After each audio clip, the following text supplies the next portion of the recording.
Hello students. तो हम negotiable के डाइंग स्टेजेस में आ गए हैं। रीज़न क्या है, हमने चैप्टर नंबर 11 116 तक पढ़ा, लेकिन याद कीजिए हम ऑलरेडी चेक के ऊपर 2 चैप्टर्स पढ़ चुके हैं। चैप्टर नंबर हमने 14 पढ़ा था क्रॉस चेक के ऊपर 123 से 131A, एंड आखिरी चैप्टर हमारा चैप्टर नंबर 17 ये हमने पढ़ा था अगर चेक डिसऑनर हो जाता 138 से 148। तो अब जो बीच में बचा है दिस इज़ वेरी इजी। इसमें से काफ़ी कुछ हमने पहले पढ़ भी रखा है, क्योंकि मैंने एग्जैक्टली चाहे फास्ट ट्रैक है चैप्टर वाइज एक एक सेक्शन आपको पढ़ाने की कोशिश करी है। तो आप यहाँ देखिए ये क्या लिखा है, चैप्टर नंबर 12, और चैप्टर नंबर 12 का क्या नाम है, कॉम्पनसेशन। तो एक ही सेक्शन का ये चैप्टर है 117 रूल्स एज टू कॉम्पनसेशन। अब मैं बड़ी बात बता दूं, ये सेक्शन अगर हम छोड़ भी दें एग्जाम के लिए चलेगा। व्हाई? बिकॉज ये जो अदर लॉज में हमारे नेगोशिएबल एक्ट है ये पूरे हमारे कोर्स में नहीं है। मतलब इंस्टीट्यूट के अगर हम स्टडी मैट में देखते हैं एसएम स्टडी मटेरियल, तो इस सेक्शन का कहीं जिक्र भी नहीं है।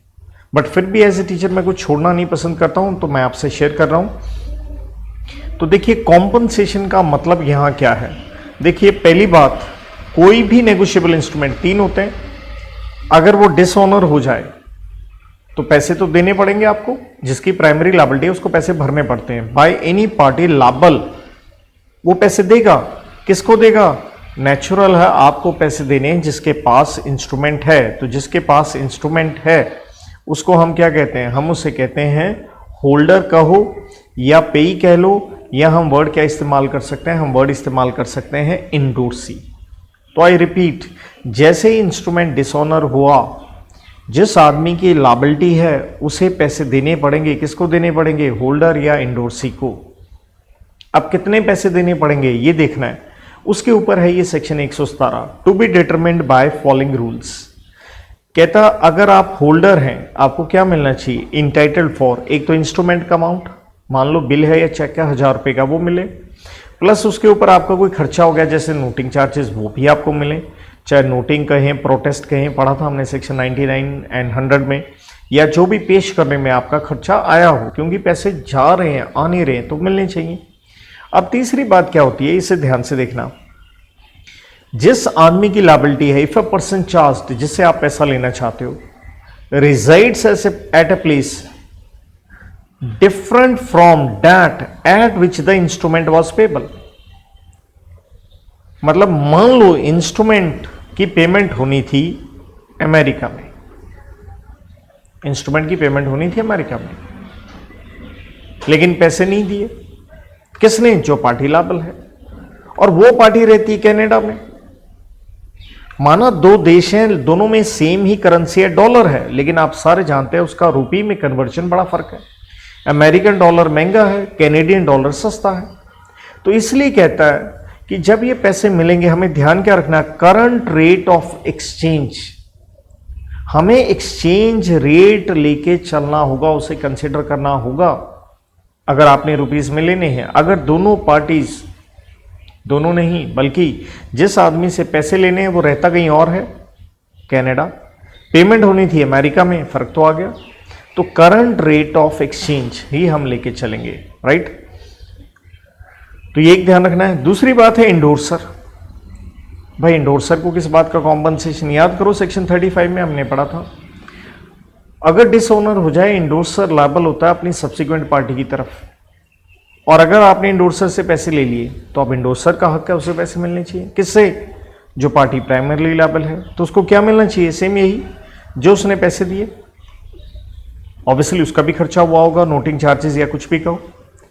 अब उसने पैसे दिए आपसे, जब वो पैसे लेगा उसके बीच में एक टाइम गैप आएगा, जब टाइम गैप आएगा तो उसलिए उसको इंटरेस्ट मिलना चाहिए। और याद करो ये हमने पढ़ा था सेक्शन नंबर 80 के अंदर, अगर इंटरेस्ट रेट ना बताया हो तो कितना लेते हैं, 18% पर एनम उसे मिलना चाहिए।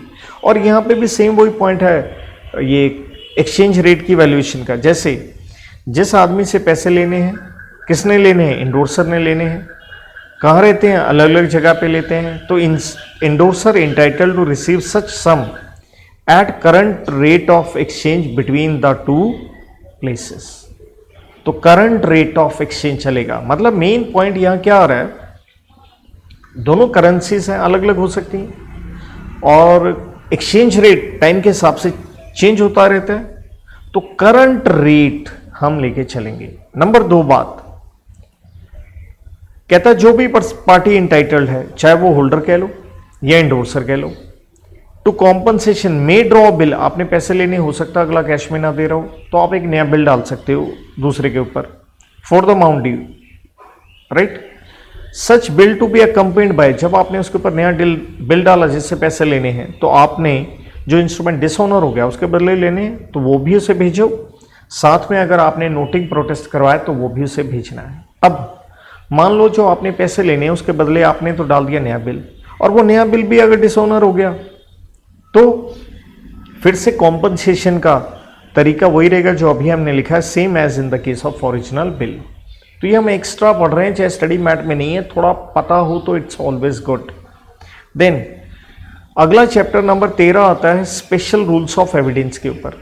ये है सेक्शन 118 से लेके 122। लेकिन अब आपको याद करना होगा इसके अंदर सेक्शन नंबर 120, 121 एंड 122 में आपको ऑलरेडी करवा चुका हूं। कहां करवाया था? जब मैंने आपको एक प्रश्न करवाया था privileges of holder in due course. याद कीजिए उसके प्रिविलेजेस में ये हमने इस्टॉपल के ऊपर पढ़ा था। Estoppel means to stop someone from denying the fact. HDC के प्रिविलेजेस में ये हम कर चुके हैं, ये तीनों के तीनों सेक्शंस। जहां याद कीजिएगा हमने कहा था 120 में स्टॉपर लगा था, आप डिनाई कर रहे थे ओरिजिनल वैलिडिटी ऑफ इंस्ट्रूमेंट। 121 में आप डिनाई कर रहे थे कैपेसिटी ऑफ पे टू इंडोर्स। 122 में इंडोर्सर डिनाई करा था सिग्नेचर या कैपेसिटी ऑफ प्रायर पार्टीज। तो ये 3 सेक्शन ऑलरेडी हमारे इसमें से हुए पड़े हैं। अब पीछे बचते हैं 2, 118 एंड 119। ध्यान देना दोनों किस पे हैं, याद कीजिएगा। जब पहले मैंने नोट एंड बिल के ऊपर क्वेश्चन करवाया था तो मैंने उसकी एक कोड की बना के दी थी। समाजवादी पार्टी मुलायम सिंह की यूपी में वॉल है टूट गई, याद आया? उसमें मैंने एक पॉइंट पी भी बताया था आपको। एक पॉइंट पी से रिलेटेड मैंने कहा था पार्टी के लिए अब आप बाद में पढ़ेंगे प्रिजम्पशन, प्रिज्यूम करेंगे हम। और प्रिजम्पशन का मतलब ही है, तो हम बात किसकी कर रहे हैं? एविडेंस की बात करें, सबूत किसकी फेवर में माने। तो 118 कहता है कोई भी नेगोशिएबल इंस्ट्रूमेंट जब तक आप उल्टा ना साबित कर दें, अनटिल कॉन्ट्रेरी प्रूव्ड। जहां तक सवाल है किस चीज का? कॉन्सिडरेशन का, हम हमेशा मान लेंगे इन favour of holder, in favour of holder. अब याद करो, आप क्या याद करो? अरे भाई साहब, चेक के केस में हमने माना था consideration presumed in favour of holder, section था 139। तो अगर चेक है, चेक के ऊपर तो इसी पॉइंट के ऊपर अलग से सेक्शन भी आ गया 139। तो 118 सेक्शन में भी इसी की बात हो रही है। वो तो चेक के लिए था ना, 118 में किसकी बात है? कोई भी नेगोशिएबल इंस्ट्रूमेंट हो। तो प्लीज मत भूलिए इस पॉइंट के ऊपर 139 हम ऑलरेडी चेक के ऊपर भी पढ़ चुके हैं। तो दोनों के दोनों सेक्शन में एक ही पॉइंट आ रहा है, consideration presumed in favour of holder. मानना भी चाहिए, क्योंकि यही 139 में मैंने आपको समझाया था। कोई भी चेक वगैरह किसी को देते हैं, ऊपर थोड़े लिख के देते हैं कि मैं चेक दे रहा हूं क्योंकि मैंने इससे ये सामान खरीदा, मैंने आलू खरीदे, गोभी खरीदी या कार खरीदी, ये तो लिखना नहीं होता। तो इसलिए जब तक आप उल्टा ना साबित कर दो, हम मान के चलते हैं consideration in favour of holder. Number 2 presumption, date of acceptance. याद करो सेक्शन 63 में मैंने बताया था हम ड्रॉई को 48 घंटे देते हैं डेलिब्रेशन सोचने के लिए।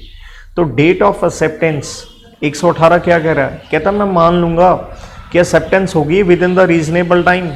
अब वो रीजनेबल टाइम हम जानते हैं 5 दिन नहीं हो सकता, क्योंकि 63 ने एग्जैक्टली क्या कहा था? 48 आवर्स। नो डाउट उसके अंदर पब्लिक हॉलीडे हमने एक्सक्लूड करना था, तो ये मान लिया जाएगा। आप ये नहीं कह सकते कि एक्सेप्टेंस 48 घंटे के बाद हुई है तो इनवैलिड हो गया, क्योंकि जब तक आप साबित नहीं करोगे हम तो मानेंगे सब कुछ सही है, पॉजिटिव चल रहे हैं हम, मतलब एविडेंस पॉजिटिव रूप में ले रहे हैं। टाइम ऑफ ट्रांसफर, हम आगे से आगे एंडोर्समेंट करते हैं तो हम हमेशा मान के चलेंगे कि आगे से आगे ये एंडोर्समेंट हुई है। भाई कब हुई है? Before what? मैच्योरिटी, जिसका मतलब है ड्यू कोर्स में हुई है। चौथी बात, ऑर्डर ऑफ एंडोर्समेंट। याद कीजिए एंडोर्समेंट में बताया था, तो मैंने कहा था in the order it appears, as it appears, जैसे साफ दिख रहा है, एक्स से ए से बी, बी से सी। अगर रिवर्स है तो आप साबित करो। स्टैंप ड्यूटी मैंने कहा था नोट और बिल पे लगती है, तो हम मान लेंगे कि पक्का लगी हुई है, चाहे इंस्ट्रूमेंट आपका क्या हो गया? लॉस्ट हो गया। अगर इंस्ट्रूमेंट लॉस्ट हो जाता है, इंस्ट्रूमेंट लॉस्ट के ऊपर मैं बता दूं, सेक्शन 8 में भी, होल्डर में भी हमने पढ़ा था इंस्ट्रूमेंट लॉस्ट पे, कि हम उसको होल्डर मान के चलते हैं जब वो लॉस्ट हुआ, जब आखिरी बार किसी के पास था। इंस्ट्रूमेंट लॉस्ट के ऊपर एक 45A सेक्शन भी आता है, डुप्लीकेट बिल लेने का हक। इसके ऊपर 45A हमने पहले नहीं पढ़ा, मैं एंड में एक मिसलेनियस लेक्चर में आपको पढ़ाऊंगा भी, कि अगर बिल गुम जाए आपका तो होल्डर का हक होता है वो ड्रॉर से डुप्लीकेट बिल ले सकता है इंडेमनिटी बॉन्ड देते हुए। इंडेमनिटी का मतलब क्या है कि भाई डुप्लीकेट ले रहा हूँ, मिसयूज हो जाएगा, अगर हुआ तो मैं उसकी भरपाई आपको कर दूंगा। फिर देखिए लॉस्ट के बारे में हमने 58 पढ़ा था, प्रिविलेजेस ऑफ एचडीसी में भी हमने कहा था ये कोई एक्सक्यूज नहीं है सेप्टर के लिए ये कहना कि मैं पैसे नहीं दूंगा क्योंकि मेरा इंस्ट्रूमेंट गुम गया, क्योंकि हमने कहा था 58 में ये प्रिविलेज होता है, एचडीसी को पैसे भरने पड़ेंगे। तो कहता अगर इंस्ट्रूमेंट गुम गया हम ये मान के चलेंगे उसके ऊपर स्टैम्प ड्यूटी लगी थी, और साथ में एफ पॉइंट हम मान के चलेंगे जब तक उल्टा ना आप साबित कर दें हर होल्डर इन ड्यू कोर्स है। तो ध्यान दीजिए हमने 6 प्रिजम्पशंस लिए 118 में, 1 कॉन्सिडरेशन है, 2 एक्सेप्टेंस टाइम पे हुआ है, 3 ट्रांसफर भी बिफोर मैच्योरिटी हुआ है, 4 ऑर्डर ऑफ एंडोर्समेंट जो दिख रहा है, 5 कि भाई स्टैम्प ड्यूटी लगी हुई है चाहे गुम जाए, एंड 6 हर होल्डर एचडीसी है तो उनके फेवर में जा रहा है। Then section 119 proof of protest, याद कीजिए प्रोटेस्ट कहाँ पढ़ के आए हम, बेसिकली अगर हम प्रोटेस्ट देखते हैं तो हमने सेक्शन 100 से लेके 104 में, वोटिंग 99 में पढ़ी थी, चैप्टर नंबर 9 के अंदर प्रूफ ऑफ प्रोटेस्ट, सबूत, क्योंकि वो एक फॉर्मल सर्टिफिकेट था।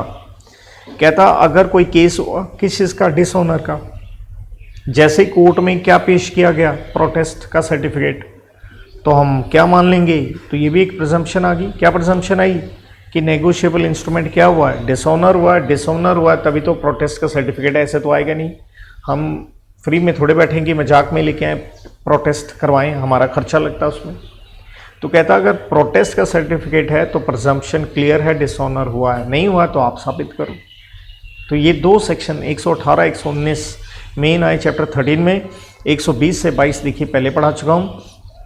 इसके बाद चैप्टर 14 हम ऑलरेडी कर चुके हैं।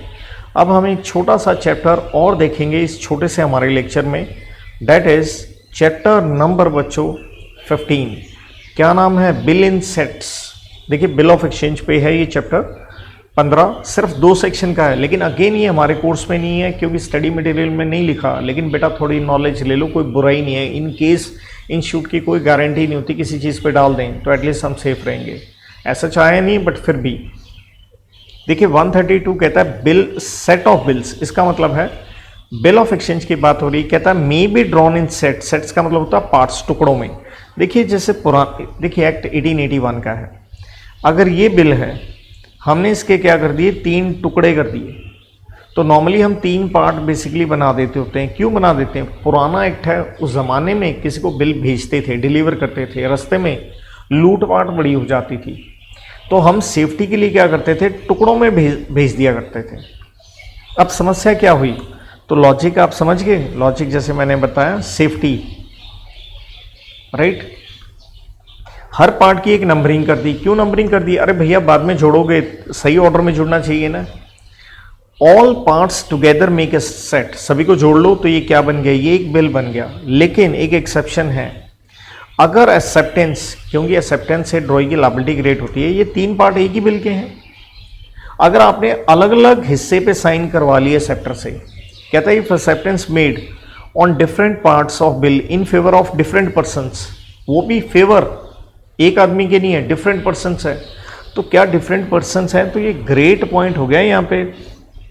अगर वो अलग अलग आदमी है तो बड़ी क्लियर है, इसको एक बिल कैसे मानोगे, डिफरेंट पर्सन्स है तो इसको क्या मानोगे आप, सेपरेट बिल।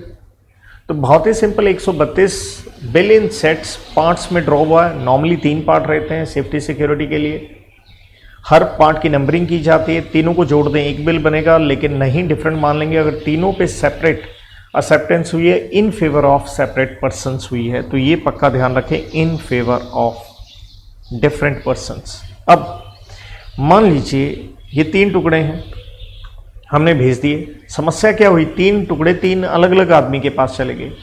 तो प्रश्न एक उभर के आता है कि भाई जैसे हम कहते हैं एक फूल तीन माली, एक बच्चा तीन बाप, ऐसे तो हो नहीं सकते।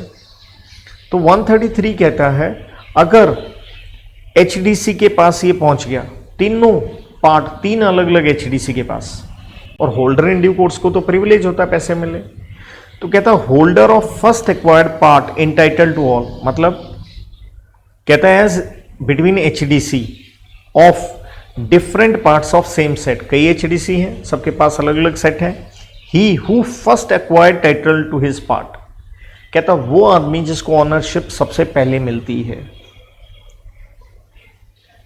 जिसे हम नॉर्मल भाषा में फिफो मेथड भी कह सकते हैं, is entitled to other parts and money represented by bill. तो जिसको सबसे पहले मिला, क्योंकि कहानी क्या आ गई, तीनों के तीनों क्या है एचडीसी, अब बेनिफिट तो एक को मिलेगा क्योंकि अंत में बिल तो एक है। तो कहता है he who first acquired title to his part is entitled to all the parts and money represented by bill. I repeat again, ये स्टडी मैट में नहीं है चैप्टर 15, स्टडी मैट में नहीं है चैप्टर नंबर 12, स्टडी मैट में ये पक्का है। और ये दो सेक्शन अच्छे हैं, 118 एंड 119 किसके ऊपर, प्रिजम्पशन। 119 में सिर्फ किसके ऊपर थी, प्रोटेस्ट के ऊपर। 118 में बड़ी चीज़ें आ गई, कॉन्सिडरेशन आया, एक्सेप्टेंस आया, ऑर्डर आया, स्टैम्प ड्यूटी आया, and each holder is what, holder in due course. Thank you.